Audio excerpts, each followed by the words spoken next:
Hi, welcome. On this video, this is part two of my series talking about the final piece of the puzzle as it relates to the social aspect of the dog and human dynamic. Again, I talk about the core ingredients, influence and control, how they're reconciled through a intentional interaction-based method. And again, I talk about, the difference, and we talk about this on the series between how dogs relate with each other, okay, within their social hierarchy, within the pack structure, the differences in terms of the interplay of those core ingredients, influence and control, based on, again, I talk about type of conversation, okay, the integrity of that, okay, the interplay of that, versus how that transfers over to, again, in terms of the dog and human dynamic, based again on the type of social dynamic in play and why, okay, in terms of, reconciling the core ingredients based on the dog and human dynamic, that those need to be reconciled in such a way, okay, that's going to move you beyond, okay, a counterfeit picture, okay, and this is where this whole issue about appearances can be very deceptive. The issue about the integrity, when I talk about, using leashes a certain way, specific interactions that are speaking the right conversation, not verbal, but the interplay of those interactions, that's going to establish, okay, it's going to change the perceptions of dogs, leading to a diminishment of unresolved behavioral issues, okay, in terms of what that represents that way. So understand there is a difference, okay? So this can even get people into trouble through using other dogs, okay? And this is where we get into Caesar's way. Say Joel Beckman does that, and I've done videos on that talking about, the kind of cautionary tale that the focus needs to be on the dog and human, okay, interplay dynamic, social dynamic in a intentional way that's going to align properly, that's going to reconcile those core ingredients, and come out the other side with a real picture of change. And here's the thing: you can just look around and just how common it is for people to end up with a bad picture of change. It happens all the time. Okay, and especially when you get into dogs that are holding more control, or dogs that are what I call the 1 percentile dogs, that really exposes the underbelly of this idea of things that does not account for that. Okay, so this whole thing with the difference. Okay, so again, there's takeaways. You can look at the social, and here I'm going to play a video again put out by Brandon Fouche, him and Caesar Millan, very similar. Okay, in how they look at the social dynamic of dogs and their kind of takeaway with certain aspects of that in terms of dominance. You're going to see here in this video the interplay of that. And, but again, the question is, well, how does that relate to the dog and human aspect of the relationship? How does that carry over, and how's that align and come together? See, that's the real question that people need to ask. And that's, again, what the system of training answers. So this isn't just about me kind of marketing my approach that way. This is about to encourage people, okay, to look at just the bad, what's going on in the dog training world, the bad picture scenario, and beyond, again. So this is where some trainers can dial into, say, Brandon Fouche or Caesar Millan, and say, well, I just know that, say, balanced or force, especially force free. Okay, so I'm going to look at certain things. Say, I know there's a problem. I have a sense of it, but just dialing into, okay, what is the real problem? Because that should be the goal, is to kind of really nail this down in a firm way, because that's what's going to push back all the issues. That's what's going to allow people to have a successful outcome and move beyond just appearances. Okay, these are the questions that need to ask, and this is why the system of training, I asked these questions like a long time ago. And so through my experience with police canine, going to a really good level, it was a great opportunity to see, because again, looking at saying there's something else going on here that extends beyond devices, beyond appearances, right? It gets you moving in that direction to say, okay, there's something very unique about the dog and human dynamic that is incredible, but what is it? And then, looking around dog training world, say, okay, what's going on here? Why is it that certain dog owners fail even when using the exact same methods, devices. They end up with a bad picture of change, a problem. Is that the dog's fault? Like going into it, say, okay, there's issues here. So it's not about so when you get into the social aspect, okay, is it better than say force free training? Absolutely. But the goal here is to close that door. Okay, understand that this is the problem in dog training. When you look at the big picture as to why things are getting so bad in the force free, in this whole ideology, this permissive bribe-based ideology, and the death before discomfort agenda, and there's so much going on that's so terrible. Like, how do you push that back? How do what's going on here? Why is it that things just seem to be getting worse? Because you need to get specific. Okay, the only way to counter this is to nail this down to say, well, here it is, and that's what I show. Okay, I'm showing. Okay, here it is. You get to dial into the social aspect, but what does that look like through the human dog dynamic? Okay, how's that aligned through intent, dog understanding intent? So there's certain themes here, and being able to really put the picture to the test. So walking in the revelation and of the current state of relationship, okay, getting the right information in real time. How does the dog's overall decision-making process impact it? Now, here's the thing. I have a study. It's on my website. I did it myself, okay?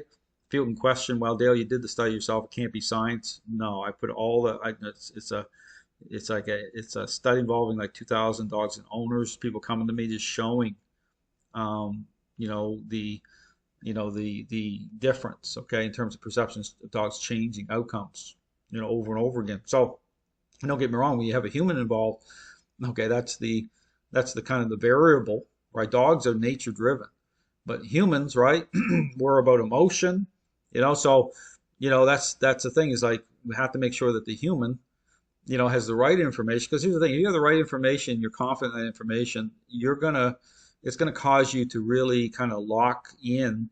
It's just like a parenting style, locking it in such a way that you're gonna be confident in that. If you're not confident in that, it's gonna cause problems, because then it opens that door up again to those core ingredients not coming together through how you're connecting, like how you're expressing that through certain interactions. You're gonna be doubtful, right? So part of having the confidence to know, okay, for sure, really brings that together in such a way that the dog feels that. Okay, that's like something that just right away the dog starts to feel that. So here I'm gonna play some of this video, because this is getting into, we talk about the those who look at the social aspect, and there's lots of things I can agree on here. Okay, because that's the things that you can look at and say, okay, how do dogs interact and relate to each other and express strength and weakness through that type of social dynamic. But again, the question is, what does that mean to the human relationship when dogs connect that way? That's the big question. All right, I want to show you something here. Let's see if it happens with the teenagers. Look how they submit to her. You see how she gives them the stinky face? Is there anything wrong with that? Is there anything wrong with her saying what she doesn't like? See, so submission, right? Like true submission. Okay, and this is the problem with the dog and human dynamic. You see, dogs will go on their back, and people just assume based on appearances, oh, that's just automatically submission. Doesn't mean that it's context. Doesn't mean it's always submission within certain interplays with the dog and human dynamic. Okay, it doesn't at all. And people will pet the dog in the belly and assume that no, doesn't mean that at all. In fact, dogs on the leash, dogs go on their belly like that. They're going into protest mode sometimes too. They're locking down. They're like going into, they're rolling. They're going, so it's protest. Their mind is pulling in. There's that contrast happens. So here you can look at this and say, oh, absolutely submission, right? And he's saying, well, is there anything wrong with that? So he's trying to transfer this over to say, we see how dogs, relate, how, trying to use that to say, well, then the human needs to understand that, hey, this is part of how dogs relate. So people should just accept this and then understand that, dominance, is just part of what makes dogs dogs. And that's true. Okay. But this is where we're going to get in this whole David Mech situation where then it's exploited. Because understand that when you get in, I talk about this, the differences here with why you don't see overt physical force on display, the way that some people would try to argue that you should see. If dominance is such a way, you should see more of that type of contention and stuff going on. And see, that's where the force free, or other trainers will try to take that and use that, exploit it, to say, oh, therefore it's just more like cooperation, right? They try to, diminish it. They try to change it, they try to twist it, right? Because they're exploiting appearances. And what I'm saying is no, it's like it's different. Strength and weakness defined through the relationship. Don't be deceived. Okay? It's very real, it's very dangerous at times, right? But there's an understanding, right? Because of the type of, I talk about the social structure, the integrity of that is different that way with the dog pack. Okay? There's an understanding that it's not going to be on display that way, but it's very real. Okay? It's happening. So, the problem with appearances starts right there with a lack of kind of appreciation or insight into what that really represents. That you're not going to see, when you do see it on display, it means that things aren't reconciled. It means that it's got to happen because, it's like it comes into that contention moment when it's like, okay, hierarchy is there's going to be combat, okay, based again on a real line, and the outcome isn't known. It's like when you see two dogs moving towards each other and one turns their head in a submissive, response to another dog, could be a powerful dog coming like a pit bull. The other dog turns their head. They're giving submission, right? They know, so, and then you'll see, other trainers like the Force Free try to exploit that, like, video Kiko Pop, Emily Larkin, she's doing on calming signals. And they try to turn that and say, oh, you're okay, I'm okay. It's not really what it means. So they try to take and exploit all that. Say, no, it's don't be deceived. It's like they're, they know very well. And so when you get a kind of a display of aggression that happens, watch out, but, oftentimes that interplay, if it's obvious, it's just like that submission, it's there. So here this is this is a pack structure that's already, within an organized pack. So you see this type of thing. I'll talk about this. The problem is, it's just like with people, we build up so much energy just to say what we don't like when we should just say it up front. Don't wait until we blow up. So when we get dogs that just blow up and attack other dogs, it's because they haven't learned the proper etiquette. The proper etiquette is saying, I don't want to be bothered. You see her whole body language? See the tail? See the ears? The tail is not completely up. She just wants to say what she doesn't like. Her back is towards me. Yeah, and they know, okay, and that's social dynamic, right? The dogs know, hey, not messing around. They're showing submission. Now, she would be giving them the stink face. That's the growling or the teeth showing. You see how she does that? Now, there are 5 steps that animals take. 1, they look at the stimulant. And then their body language changes, more predatory-like. And then they growl or they will... Like, last night I had a session with an American bully that has gained a lot of control, okay, in the relationship with their owner. Dog's like a year old. And at the tipping point. And I came into their, home environment and stood there, right? And I had her not, at first she was gonna let the dog come and, come towards me and kind of meet me. And I'm like, no, just, keep the dog under control from a distance. That dog went crazy. That dog was like just control manifesting and just wanted to get me. Okay. The longer I stood there, the more intense that got. And she goes, I don't understand. I've never seen it this way.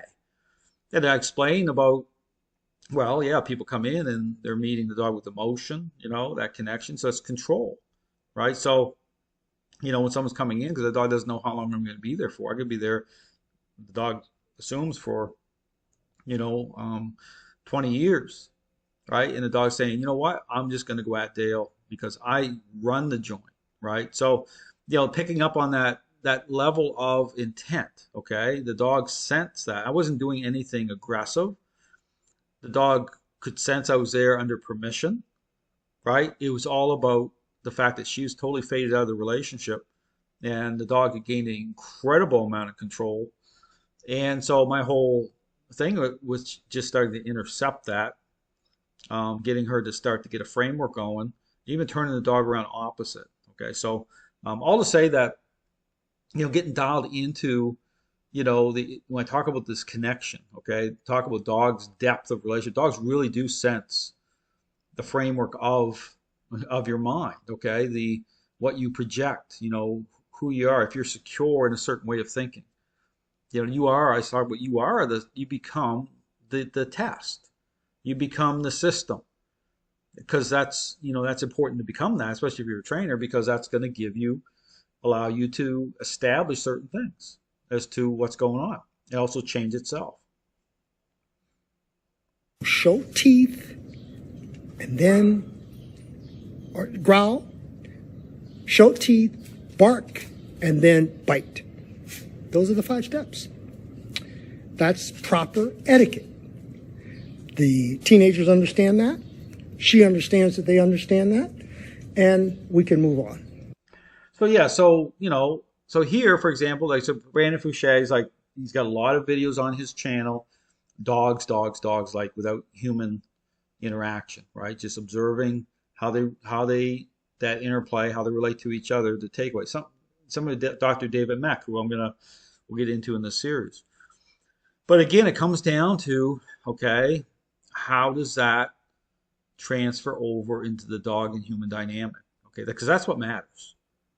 You can understand, you can look at a dog pack and we can agree on certain things, but what does that mean? What does that represent in terms of at the social level, in terms of that connection itself with establishing, a harmonious relationship that's based on the fact that dogs perceive you the right way. And that goes into this whole thing about diminishment of unwanted behavioral issues, the issue about perceptions changing. So stop here for part 2. Going to continue forward again as we move through all of it. Got some very interesting stuff coming up here with Caesar. Okay. Again, once again, related to and seen the whole video of the food video with Holly. Very interesting. Seen the entire thing. So we talk about that because it relates to this as well in terms of other dogs and how that even transfers over to problems and issues.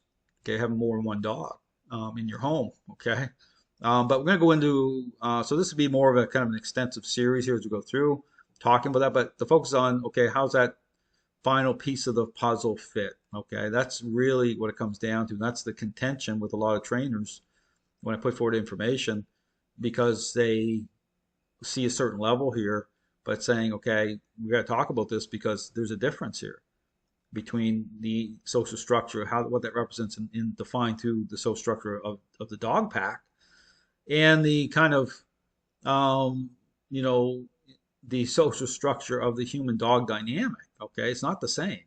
Okay, that's why things need to come together a certain way to make sure that those core ingredients are being reconciled. Okay, there's a difference, and you can tell there's a difference if you really think about it. There's a difference with that integrity part, with how we interact and how dogs in that type of structure that way, how they interact with each other. So thanks for watching. Stay tuned for part 3.